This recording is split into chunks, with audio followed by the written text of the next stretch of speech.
So now we'll discuss the second types of time division multiplexing, that is a statistical time division multiplexing. So before that we have discussed the synchronous time division multiplexing. So what is the synchronous time division multiplexing?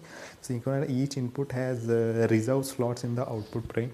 Okay, so as here, so here each input has a reserved slots. Okay, if there is a data as present or not, but there is a slots has been reserved at the output side. Okay, so that is what we have to call as a synchronous time division multiplexing. In the statistical time division multiplexing, slots are dynamically allocated to improve the bandwidth efficiency. Okay, so here whatever the slots are there, that has been dynamically allocated to improve the bandwidth efficiency. Means here what happen in the statistical time division multiplexing, so if there is a data is not present at the input link, okay, and there is no slots will be allocated at the frame. Okay, so if there is a data has been present, then only the slot will be allocated at the output frame. Okay, so that's why we have to call as a dynamic allocation. Okay, so means what is a dynamic allocation here? Statistical division multiplexing slots are dynamic allocated means if there is a data as present at the input link, then only the slots will be available at the input output frame. If there is no data at the input link, there is no slots will be available at the output frame. Okay, that what we have to call as it is a dynamic allocation.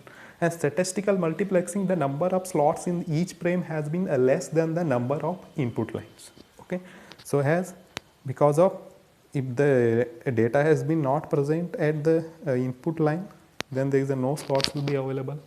Okay, so means number of slots in the each frame, okay, number of slots in the each frame has been less than the number of connections or number of lines. Take this example, how many slots are present in this first frame? There is only 3 slots, okay, E2, D2 and B2. Okay, so that many slots are there. Okay, so but how many connection will be there here? 5. Okay, so that's why number of slots has been less than the number of connection or the lines.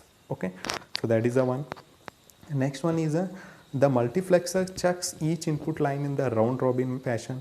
Means here in the statistical what happen, first it will check the line A. Okay, so at the time t there is no data has been present, so that's why no slot has been allocated for the line A. And next it will go to the line B, there is a for time t there is a data has been there B2, the slots has been allocated. Next we will go to the line C, there is a no data has been present, so there is a no slot will be allocated for the line C. And the line D, there is a data is there D2, that's why the slot has been allocated. And the line E, there is a E2 data is there, for that the slot has been allocated at the frame. Okay, so after that again it will be moved to the line, again it will move to the line A. Okay, for that time period it will check there is a data has been there, that is a A1 slots will be allocated in the next frame. Okay, and next it will check the next line, that is a line B. Okay, there is a data will be there B1, so the slots has been allocated. Again check the line C, here there is a no data available, so that's why slot has been not allocated. Okay, next will be line D, the data will be D1, the slot has been allocated here. Okay, so same thing here, line E, there is a no data, no slot has been allocated. Means it will be goes in the round robin fashion. Okay, in this way it will go round robin fashion. Okay, so in this way it will check the data at the input side. Okay, so that's why they are given multiplexer check the each input line in the round robin fashion. And next point is it allocates the slots for an input line if line has the data to the send. I have already told that if there is a data has been present at the input side, then only it allocates the slots at the output frame. Otherwise it skips the line. Okay, it will skip that particular line which that doesn't contain the data unit, and also not allocate the slots at the output frame, and it will move to the next line. Okay, so that is what statistical time division multiplexing. Okay, so that is what difference between the statistical and the synchronous time division multiplexing. Okay, synchronous means the slots has been reserved. Okay, whether there is a data has been present or not present, the slots has been reserved. If there is a no data has been present, then also the slots has been present at the frame. So that frame, that slots we have to call as the empty slots. Okay, but in the statistical, what happens? If there is a data is present, then only the slots will be available at the frame. If there is a no data has been present, the slots are not available at the frame. Okay, so that's why the number of slots in the frame has been less than the number of connections. Okay, so that's why what is the synchronous statistical time division multiplexing. Okay, so next we will go the time division multiplexing slot comparison. Okay, so we need to compare the statistical time division multiplexing and the synchronous time division multiplexing here. Okay, first we will consider the addressing. In the addressing, according to the addressing, we need to compare the statistical time division multiplexing and the synchronous time division multiplexing. So here the first point is slots need to carry the data as well as address of the destination.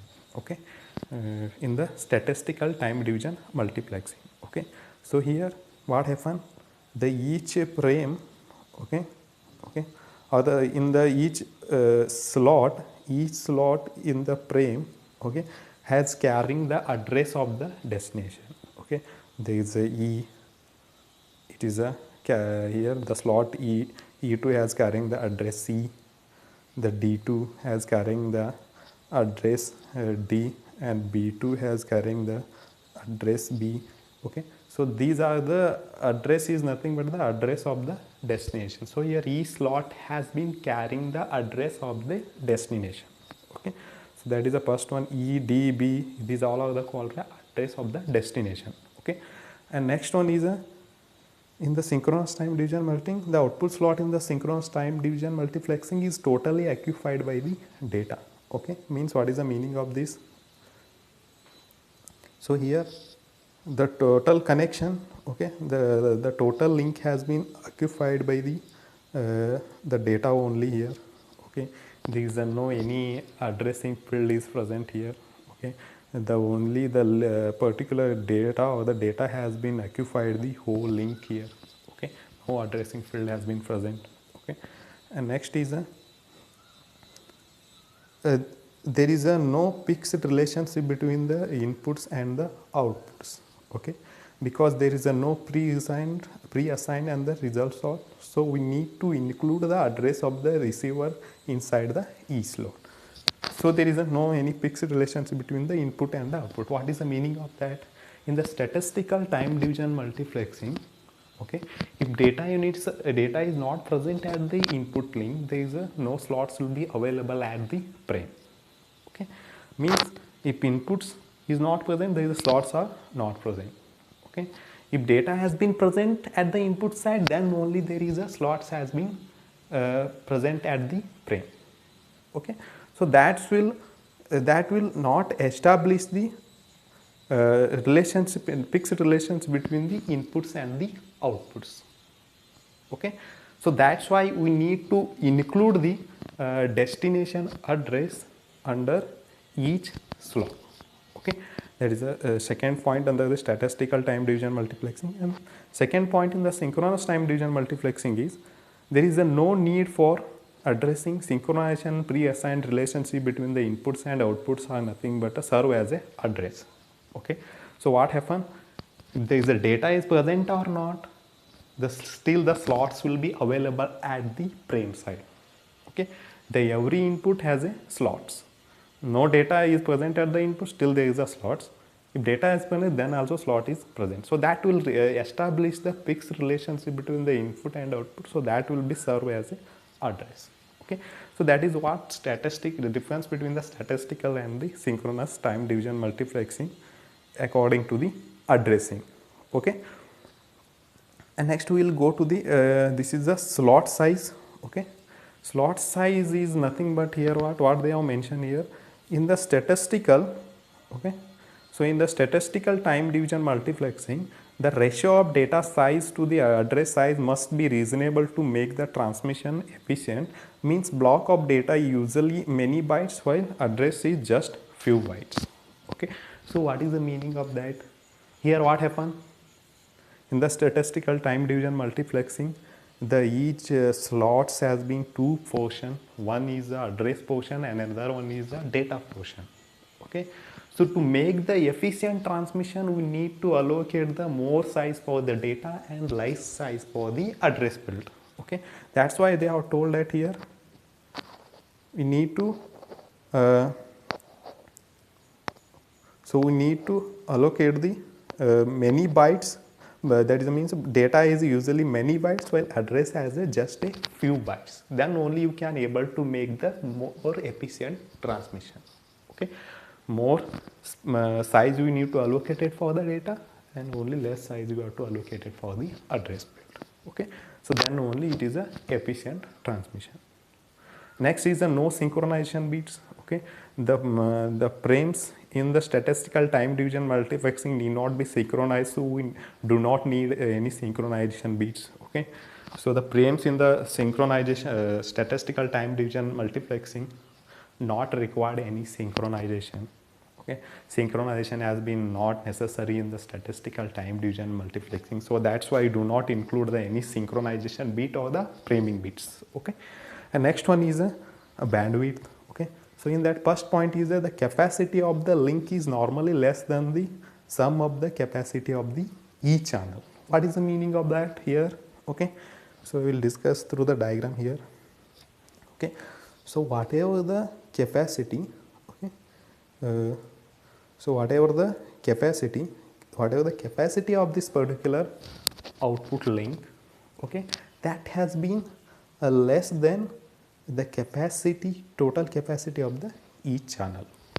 Capacity is nothing but here bandwidth. Okay, the bandwidth of the output link is less than the total bandwidth of the each link or the each line. Okay, why means here what is the reason the bandwidth of the output link is less than the total bandwidth of the each line? Here what happened? The bandwidth has been allocated for the whole link. Okay, whole input link, the bandwidth has been allocated, but there is some data has been missing here. Okay, but bandwidth has been allocated, means that bandwidth has been simply wasted. But here what happened in the output link, if the data is available, then slot is allocated, then the bandwidth has been assigned. Okay, so once bandwidth has been assigned, whenever there is the data has been present, means that is the efficiently use of the bandwidth. Okay, and also the total bandwidth, whatever we have to assign to the each line or the each input link, that has been greater than the total bandwidth we have to allocate it at the output link. Okay, so because in the output we have to allocate the bandwidth for the data, okay, for the data which is available at the input side. If there is no data available, no bandwidth has been allocated. So that's why the bandwidth of the output link has been less than the bandwidth of the total bandwidth of the each link. Okay, so that is the second one. The capacity of the link is normally less than the sum of the capacity of the each channel, and the designer of the statistical time division multiplexing define the capacity of a link based on the statistics of the load for the each channel. Okay, so this will completes your statistical time division multiplexing, and also it will complete the bandwidth utilization topic.